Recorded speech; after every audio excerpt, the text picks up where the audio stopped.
Assalamualaikum warahmatullahi wabarakatuh. Perkenalkan, nama saya Komariat Nisa Hoiriyah dengan NIM 2407050016. Pada kesempatan kali ini saya akan mempresentasikan materi bab 10, yaitu kriptografi and Public Key Infrastructure atau PKI. Nah, materi ini membahas tentang bagaimana kriptografi digunakan untuk melindungi informasi digital, mulai dari proses enkripsi, algoritma, kriptografi, fungsi khas, digital signature, hingga peran PKI dalam menjaga keamanan dan kepercayaan dalam komunikasi digital. Baik, langsung saja kita masuk ke pembahasan materi. Nah, kriptografi dan PKI materi ini membahas tentang kriptografi, enkripsi, digital signature, dan PKI yang digunakan untuk menjaga keamanan data digital. Selanjutnya, kriptografi dan tujuannya. Jadi, kriptografi adalah ilmu untuk mengamankan data dengan mengubah data asli atau plain text menjadi data terenkripsi atau cipher text. Tujuan kriptografi yang pertama yaitu confidentiality, menjaga yang digunakan untuk menjaga kerahasiaan data. Yang kedua, integrity, yang digunakan untuk memastikan data tidak berubah. Yang ketiga, authentication, yang digunakan untuk memastikan identitas pengirim. Yang keempat, ada non-repudiation, yang digunakan untuk sebagai pengirim tidak bisa menyangkal telah mengirim data. Nah, pada slide 3 yaitu ada enkripsi, simetris, dan asimetris. Nah, simetris ini yaitu menggunakan satu kunci yang sama untuk enkripsi dan dekripsi.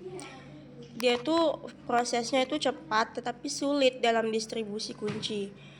Nah, selanjutnya itu ada asimetris. Dia menggunakan dua kunci, yaitu kunci publik dan private. Lebih aman untuk pertukaran kunci, tapi prosesnya lebih lambat. Nah, pada slide keempat ada materi kita yaitu cipher dalam kriptografi. Nah, cipher adalah algoritma untuk mengenkripsi dan mendekripsi data.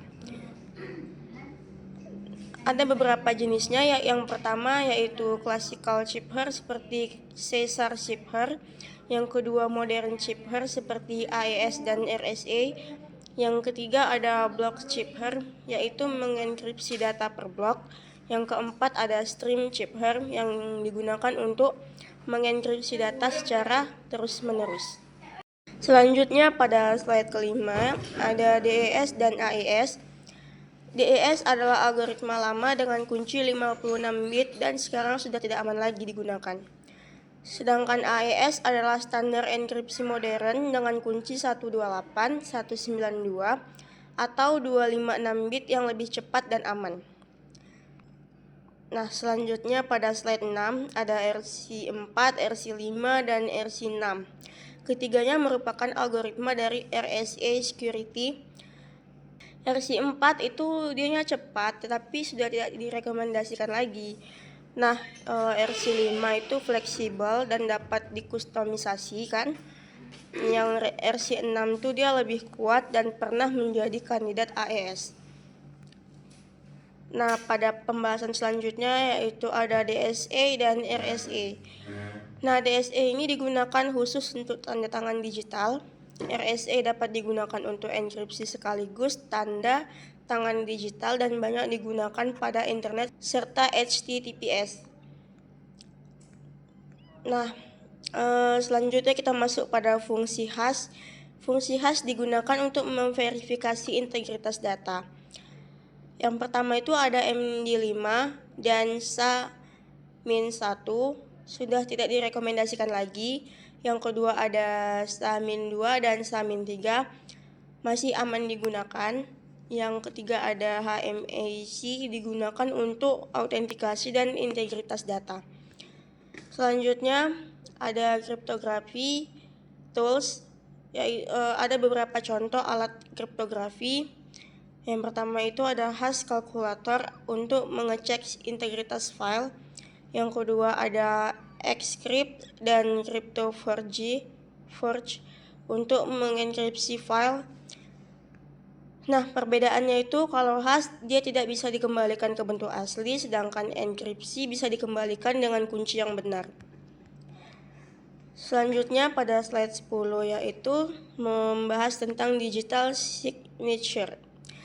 Nah, digital signature ini digunakan untuk memastikan keaslian dan integritas data, yang prosesnya yang dimulai dari data di hash, yang kedua hash ditandatangani dengan kunci private, terus yang ketiga dia dikirim ke penerima, dan setelah itu terakhir diverifikasi menggunakan kunci public.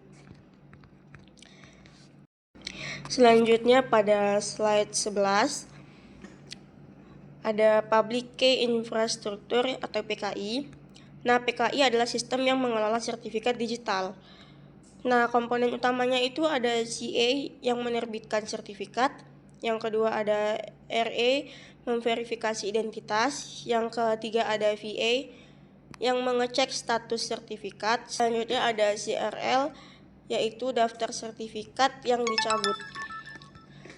Nah, selanjutnya kita masuk ke slide ke-12. Ada materi mengenai PKI dan GAK.